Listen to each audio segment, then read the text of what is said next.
Halo teman-teman semua, selamat datang kembali. Di video kali ini saya ingin menjelaskan soal naturalisme dan supranaturalisme. Yang pertama, saya mau mencoba dari definisi terlebih dahulu ya.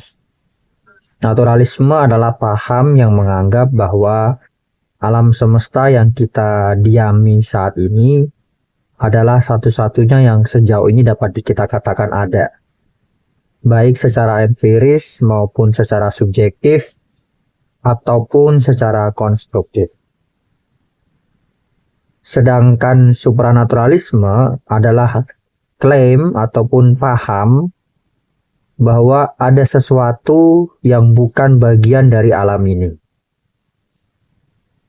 Nah, dalam video kali ini saya ingin menunjukkan bahwa naturalisme itu adalah paham yang secara sederhana, secara prinsip parsimoni, itu lebih mungkin atau lebih layak untuk kita terima daripada paham supranaturalisme.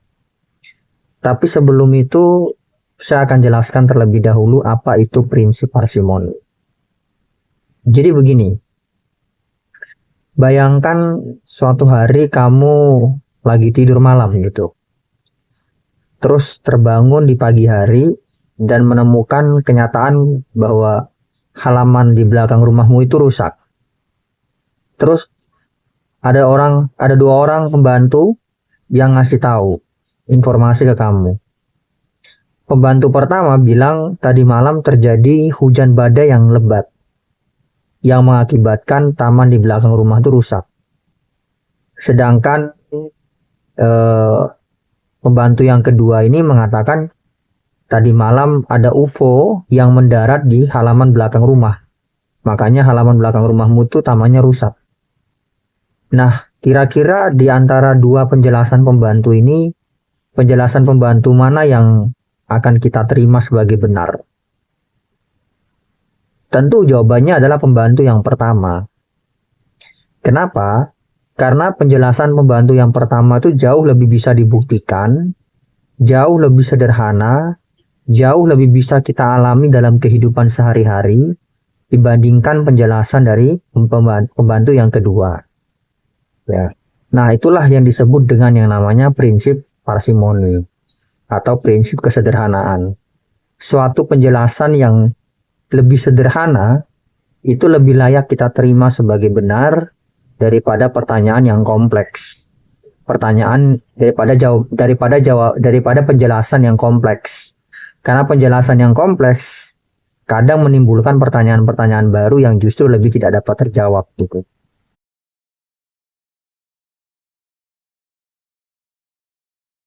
Nah, dalam konteks analogi tadi, pembantu yang kedua itu penjelasannya terlalu kompleks. Ada UFO ya kan? Bagaimana caranya kita membuktikan UFO? Bagaimana kita tahu bahwa UFO itu ada atau benar atau tidak? Bagaimana kita memastikan kesaksian bahwa pembantu nomor 2 ini benar bahwa tadi malam ada UFO turun dan sebagainya gitu. Jadi penjelasannya dia bahwa halaman belakang rumah rusak karena ada UFO itu adalah penjelasan yang terlalu mengada-ngada gitu. Makanya tidak layak untuk dipercaya. Meskipun kalau kita berbicara dari segi kemungkinan, ya mungkin saja hal-hal yang bersifat UFO itu mungkin saja ada gitu. Nah, dalam konteks hal ini, naturalisme itu juga menawarkan satu penjelasan yang lebih sederhana daripada supranaturalisme. Di mana segala hal ihwal berarti segala sesuatu yang ada itu ya hanyalah sesuatu yang natural saja. Hanyalah sesuatu yang merupakan bagian dari alam semesta yang kita huni ini. Jadi tidak ada hal-hal supranatural di baliknya gitu. Ya.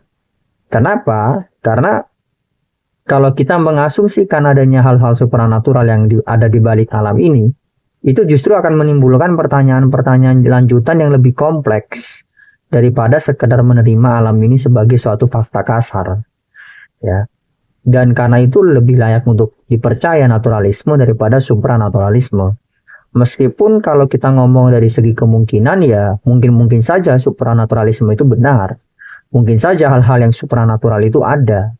Kalau kita cuma sekadar ngomong mungkin ada atau tidak, ya mungkin saja. Tapi kalau dari segi kesederhanaan penjelasan atau parsimoni, jelas naturalisme lebih sederhana daripada supranaturalisme. Nah, sebagai contoh misalnya permasalahan soal asal-usul alam semesta. Kalangan supranaturalis, yaitu mereka yang punya paham supranaturalisme, yang menganggap adanya sesuatu yang bukan bagian dari alam ini, menganggap bahwasanya permulaan alam itu bermula dari sesuatu yang supranatural. Ya. Tapi kemudian ini menimbulkan pertanyaan lanjutan. Lantas, bagaimana dengan sesuatu yang supranatural itu? Apa penyebabnya sehingga dia bisa ada? Ya. Dan mengapa dia memutuskan untuk menciptakan alam semesta? Apa alasannya? Sedangkan sebelumnya dia tidak menciptakan alam semesta. Apa yang membuat dia kemudian dari sebelumnya tidak menciptakan alam semesta menjadi menciptakan alam semesta? Ya, kenapa? Apa yang membuat penyebab supranatural tersebut berubah pikiran begitu, sehingga memutuskan untuk menciptakan alam semesta? Nah, ini menimbulkan banyak pertanyaan kan. Nah, apalagi muncul lagi pertanyaan bagaimana penyebab supranatural ini menciptakan alam semesta dari ketiadaan. Bagaimana sesuatu diciptakan dari ketiadaan itu penjelasannya seperti apa? Nah, sedangkan kalau dalam naturalisme misalnya ada banyak pandangan alternatif yang terkait asal-usul alam semesta dari sudut pandang naturalisme. Tapi kalau dari sudut pandang saya sendiri, ya alam ini nggak punya permulaan, gitu loh.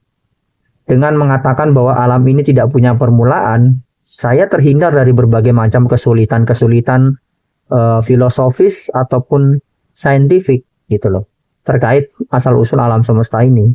Karena alam itu tidak punya permulaan, ya sudah, tidak ada lagi pertanyaan soal apa yang menyebabkan alam ini ada dan sebagainya. Nah, ini adalah contoh dari bagaimana naturalisme lebih bisa menawarkan suatu prinsip yang lebih sederhana, penjelasan yang lebih sederhana dibandingkan supranaturalisme. Termasuk dalam hal moral misalnya. Kalangan teis atau kalangan supranaturalis sering sekali berargumen bahwasanya moral itu berasal dari sesuatu yang supranatural, suatu entitas personal yang supranatural begitu. Tetapi sebenarnya saya pikir tidak harus begitu. Bisa saja sebab sumber moral itu berasal dari alam semesta itu sendiri.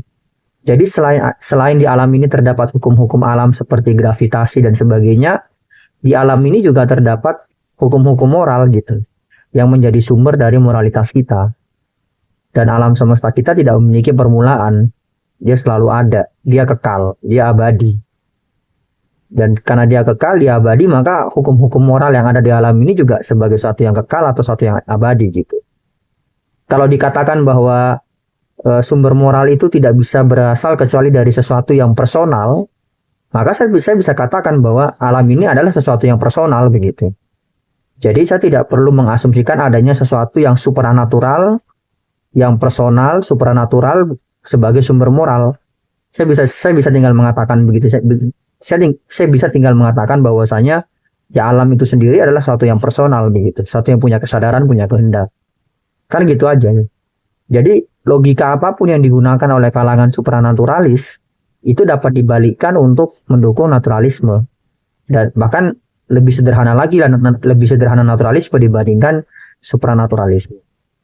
Demikian. Terima kasih.